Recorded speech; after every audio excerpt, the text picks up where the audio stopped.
Hi, Joe here again, and I wanted to continue our conversation about fake food that we started up in the last video. We really kind of are honing more in on the food flavoring and realizing like food flavoring has not only been an art form throughout history, but it has at times guided history itself. It was so important, in fact, that men risked their lives to find a more accessible way of getting more herbs and spices. And it's one of the reasons that Columbus set off to find the new land we now call America. So our exploration of food flavoring took a turn in the chemistry era as men raced to replicate the taste found in real food.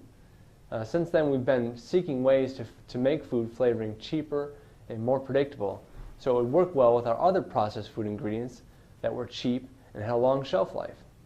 The flavor industry actually grew out of the perfume industry, as scents have a strong tie to how we perceive taste. So the companies that make the perfume that you wear today are likely the same companies that made the flavoring in the food you ate today. In recent years, consumers have expressed increased concerns over artificial flavor.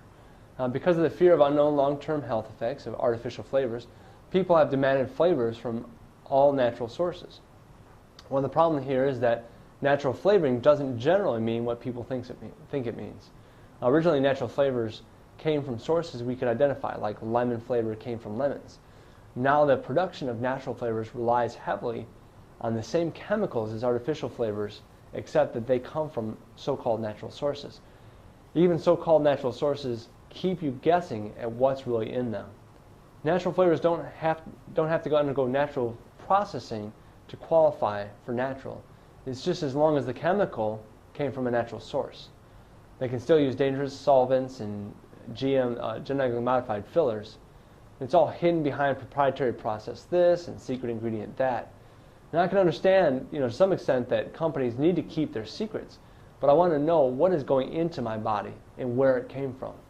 The truth is, those people, the same people that are looking out for my food safety, I don't think we have the same goals. I agree that food safety experts that our food should be safe from infectious microbes and foreign materials, but I think current food safety regulations misses the boat when it comes to long-term safety. Most chemicals being produced today lack sufficient long-term safety assurance. And even worse, they haven't been tested together to see how they interact together to show us what kind of long-term safety issues we're going to run into. Not only do I want my food to be safe for today, that it won't make me sick or have some other kind of acute reaction, but I also want food that can assure my health long-term. Synthetic chemicals do not have the same long-term safety track record that natural herbs and spices do. These herbs and spices have been around for thousands of years. A number of fake food additives have been banned in the U.S. due to safety concern. Other countries have taken an even stronger stance against fake food ingredients. And it's really interesting to see that processed food in Europe doesn't have all the chemical additives that our food does here. Beyond the safety issue, though, the food deception issue, I think is really a greater concern.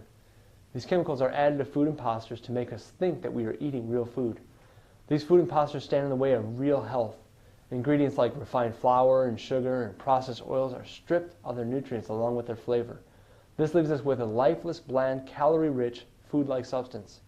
These ingredients are a poor food choice for the eater, but a great base ingredient for food scientists. They now have a blank canvas to create their imitation food masterpieces. In the absence of real food taste, we tend to rely on sugar and salt to establish flavor for us. And then artificial flavors and colors are then added to make us think we are eating real food. So here's one of my biggest issues with fake food flavoring. The fact is, if it wasn't for fake food flavoring and the flavor industry, then processed food wouldn't even exist. By avoiding processed fake food flavor, we can avoid the same fake food ingredients that are robbing our health. Even after some training, we can easily be fooled by marketing tactics and fake food additives. All these ingredients are used to trick us into thinking we are eating real food. Synthetic colors to look like healthy food, synthetic flavors to taste like real food, and even synthetic nutrients to make us think we are getting the fullness of nutrition offered in real food.